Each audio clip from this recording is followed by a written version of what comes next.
تحریری سوالات میں پہلا سوال ہمارے سامنے یہ ہے کہ حدیث اللہ کے نبی صلی اللہ علیہ وسلم کے قول، فعل یا تقریر کو کہتے ہیں، تو یہ کیسے کہہ دیا جاتا ہے کہ یہ حدیث ضعیف ہے؟ سوال میں یہ پوچھا جا رہا ہے کہ جب حدیث کا مطلب ہوتا ہے اللہ کے نبی صلی اللہ علیہ وسلم کا قول، یعنی آپ صلی اللہ علیہ وسلم کی بات، یا اللہ کے نبی صلی اللہ علیہ وسلم کا فعل، یعنی آپ صلی اللہ علیہ وسلم کا کام، یا اللہ کے نبی صلی اللہ علیہ وسلم کی تقریر، یعنی آپ صلی اللہ علیہ وسلم کا خاموش مشاہدہ، تو جب حدیث کہتے ہی ہیں نبی کی بات کو، نبی کے کام کو، نبی کے مشاہدے کو، تو پھر یہ ضعیف کیسے ہو سکتا ہے؟ یہ سوال ہے۔ تو یہ اصل میں جو اشکال ہے کہ حدیث کو ضعیف کیوں کہہ دیا جاتا ہے، اس کی وجہ یہ ہے کہ ہم حدیث کی صحیح ڈیفینیشن اور صحیح تعریف نہیں سمجھنے کی کوشش کرتے ہیں۔ اب اسی سوال میں جو شو کیا گیا ہے وہ یہ کہ نبی کی بات کو، نبی کے کام کو اور نبی کی تقریر کو حدیث کہتے ہیں، جبکہ یہ حدیث کی ڈیفینیشن نہیں ہے، یہ حدیث کی تعریف نہیں ہے۔ اگر آپ نے حدیث کی تعریف میں یہی کہہ دیا کہ نبی ہی کی بات کو، نبی کے کام کو، نبی کی تقریر کو حدیث کہتے ہیں، تو ظاہر ہے وہ ضعیف کیسے ہو سکتا ہے؟ سوال ہی پیدا نہیں ہوتا۔ جب نبی کی بات کو حدیث کہا جاتا ہے تو نبی کی بات کبھی ضعیف نہیں ہو سکتی۔ جب نبی کی فعل کو حدیث کہا جاتا ہے تو نبی کا فعل کبھی ضعیف نہیں ہو سکتا۔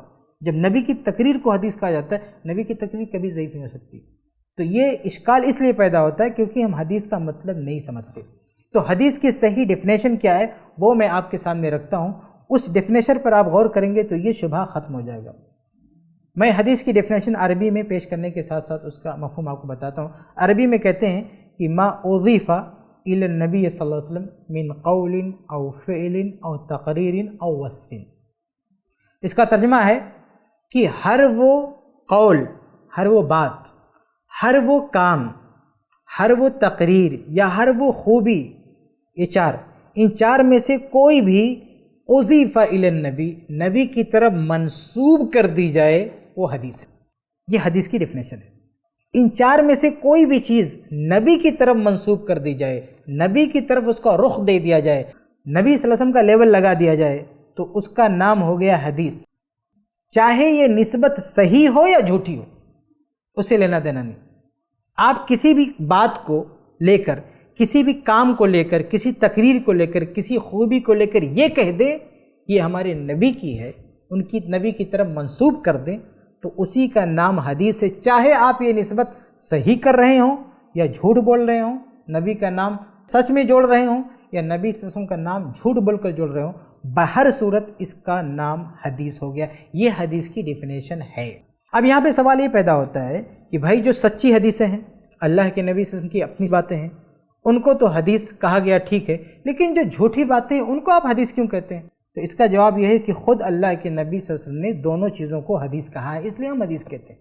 جیسے جو سچی حدیث ہے، یعنی اللہ کے نبی صلی اللہ علیہ وسلم کی جو اپنی بات ہے، اس کو اللہ کے نبی صلی اللہ علیہ وسلم نے حدیث کہا۔ سنن نبی داؤد کی روایت ہے، اللہ کے نبی صلی اللہ علیہ وسلم فرماتے ہیں کہ نظر اللہ امرأ سمع منا حدیثا، کہ اللہ تبارک و تعالی ہرا بھرا رکھے اس شخص کو جو ہماری کوئی حدیث سنے، ہماری، اللہ کے نبی کیا فرماتے ہیں، ہماری حدیث سنے، پھر اس کو یاد کرے جیسے سنا ہے اور دوسروں تک پہنچائے۔ تو اللہ کے نبی صلی اللہ علیہ وسلم اس کو دعا دے رہے ہیں۔ تو اس حدیث میں اللہ کے نبی صلی اللہ علیہ وسلم اپنی بات کو، سچی بات کو کیا نام دے رہے ہیں؟ حدیث دے رہے ہیں۔ لیکن صحیح مسلم کی ایک اور حدیث دیکھیں، اللہ کے نبی صلی اللہ علیہ وسلم فرماتے ہیں من روا انی بحدیث یرا انہ کذب فہو احد الکاذبین، کہ جو میرے حوالے سے، میری نسبت سے، میرے نام سے کوئی حدیث بیان کرے اور اسے پتا کہ وہ جھوٹی ہے، فہو احد الکاذبین، تو وہ بھی جھوٹا ہے۔ دو جھوٹوں میں سے ایک جھوٹا وہ بھی ہے۔ حدیث گڑھنے والا بھی جھوٹا ہے اور بیان کرنے والا بھی جھوٹا ہے۔ تو اس حدیث میں اللہ کے نبی نے اپنی بات کو نہیں، کسی اور کی بات تھی اور نبی کا نام جھوٹ بول کر اس پر لگایا گیا تھا، لیکن اللہ کے نبی نے اس کو بھی کیا کہہ دیا؟ حدیث کہہ دیا۔ تو دیکھیے، جو بات اللہ کے نبی صلی اللہ علیہ وسلم کی اپنی ہے یا اپنی نہیں کسی اور کی ہے، لیکن دونوں پر نبی کا لیول لگا دیا گیا، تو نبی کا لیول لگانے ہی سے وہ کیا ہو گیا؟ وہ حدیث ہو گئی۔ یہ حدیث کی ڈیفینیشن ہے۔ تو جو آپ یہ اعتراض کر رہے ہیں یا لوگ یہ اشکال کر رہے ہیں کہ بھئی نبی کی بات ضعیف کیسے ہو سکتی ہے، تو یہ حدیث کی ڈیفینیشن نہیں ہے۔ حدیث کی ڈیفینیشن یہ کہ بات نبی کی ہو یا کسی اور کی ہو، لیکن نبی کا لیول لگا دیا گیا، وہ حدیث ہے۔ تو اگر یہ لیول صحیح ہے تو حدیث صحیح ہے، صحیح نہیں ہے تو حدیث کیا ہے؟ ضعیف ہے۔ اس کو میں ایک مثال سے سمجھاؤں مثال کے طور پر ہمارے پاس جو نوٹ ہوتی ہے اصلی نوٹ، جیسے ہندوستان میں اصلی نوٹ 2000 کی نوٹ ہے، 500 کی نوٹ ہے، اصلی نوٹ ہے، اس کو ہم کیا کہتے ہیں؟ نوٹ کہتے ہیں۔ کرنسی ہمارے ملک کی، اس کو نوٹ کہتے ہیں، کیونکہ اس کی نسبت سرکار کی طرف ہے اور نسبت صحیح ہے۔ یہ ہماری حکومت نے اس نوٹ کو جاری کیا ہے، اس کی طرف نسبت ہے، باقاعدہ اس میں تصاویر ہیں، تو یہ نسبت صحیح ہے، اس لیے اس کو نوٹ کہتے ہیں، اصلی نوٹ۔ لیکن آپ مارکیٹ میں بہت ساری جگہوں پر دیکھتے ہیں کہ نقلی نوٹ پکڑے جاتے ہیں، جعلی ہوتے ہیں، لیکن وہ جو جعلی پیپر ہوتے ہیں اس کو کیا نام دیا جاتا ہے؟ کیا کہا جاتا ہے؟ یہ کاپی ہے، بک ہے، پرچہ ہے، ٹکٹ ہے، کیا بولیں گے اس کو بھائی؟ اس کو بھی نوٹ ہی بولتے ہیں۔ تو دیکھیے دو نوٹ ہے مارکیٹ میں، ایک اصلی ہے اور ایک جعلی ہے، لیکن دونوں کو اس ہندوستان میں، اس ملک میں، بلکہ پوری دنیا میں دونوں طرح کی نوٹ کو ہم نوٹ ہی کہتے ہیں، کوئی اور نام نہیں دیتے، اس کو پیپر نہیں بولتے، اس کو بھی نوٹ بولتے ہیں۔ کیوں بھائی آپ اصلی نوٹ کو نوٹ بولتے ہیں، جو نقلی نوٹ ہے اس کو بھی نوٹ کا نام کیوں دے رہے ہیں؟ اس لیے اس کو نوٹ کا نام دے رہے ہیں کیونکہ اس میں نسبت سرکار کی طرف کی گئی، دعویٰ کیا گیا اصلی کا۔ تو جس طرح نوٹ کے معاملے میں ہم دونوں طرح کے نوٹ کو نوٹ کا نام دیتے، ایسے حدیث کا معاملہ ہے کہ چاہے وہ اصلی حدیث ہو یا نقلی حدیث ہو، نبی کا لیول لگا دیا گیا تو ہم اس کو حدیث ہی کہیں گے، ہم نہیں کہہ رہے، نبی نے کہا ہے۔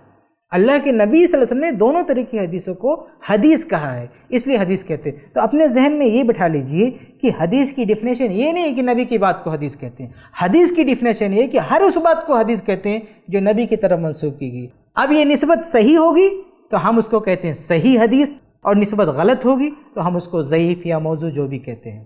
اور جو لوگ یہ کہتے ہیں نا کہ حدیث کی تعریف ہے کہ نبی کے قول، نبی کے فعل، نبی کی تقریر کو حدیث کہتے ہیں، یہ حدیث کی تعریف نہیں، یہ صحیح حدیث کی تعریف ہے۔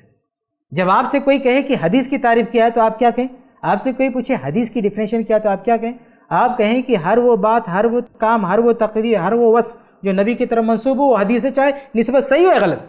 لیکن اگر کوئی آپ سے پوچھے صحیح حدیث کی ڈیفینیشن کیا ہے تو آپ کو کہیں ہر وہ بات، ہر وہ کام، ہر وہ تقریر، ہر وہ وصف جو نبی سے ثابت ہو، اور جب نبی سے ثابت ہو تو اس کو ہم صحیح حدیث کہتے ہیں، اس کو ضعیف نہیں کہتے، کیونکہ یہاں طے ہو گیا کہ نبی کا ہے، تو جب نبی کا ہے تو ہم ٹائٹل دیتے صحیح حدیث، اس کو ضعیف نہیں کہتے۔ ضعیف کہاں بولتے؟ جہاں صحیح ضعیف نہیں ہوتا، صرف حدیث کا ٹائٹل ہوتا ہے، تو حدیث کا جو ٹائٹل ہے وہ دونوں کو ملتا ہے۔ تو اس لیے میرے بھائی یہ جو اشکال ہے، شبہ ہے، وہ اس لیے پیدا ہوتا ہے کہ ہم حدیث کی ڈیفینیشن اور صحیح حدیث کی ڈیفینیشن میں فرق نہیں کر پاتے۔ صحیح حدیث کی ڈیفینیشن فٹ کرتے ہیں حدیث پر، اور پھر جب کوئی ضعیف کہتا ہے کہتے ہیں ضعیف کیوں کہتے ہیں؟ بھائی اس کی ڈیفینیشن الگ ہے، صحیح حدیث کی ڈیفینیشن الگ ہے۔ صحیح حدیث ضعیف نہیں ہو سکتی، سوال ہی پیدا نہیں ہو سکتا۔ جو نبی کی بات ہے وہ صحیح حدیث ہے، وہ ضعیف نہیں ہو سکتی، اور جو ضعیف ہم کہتے ہیں وہ نبی کی بات نہیں ہوتی، کسی اور کی بات ہوتی ہے۔ امید ہے کہ آپ کو سوال کا جواب مل گیا ہوگا۔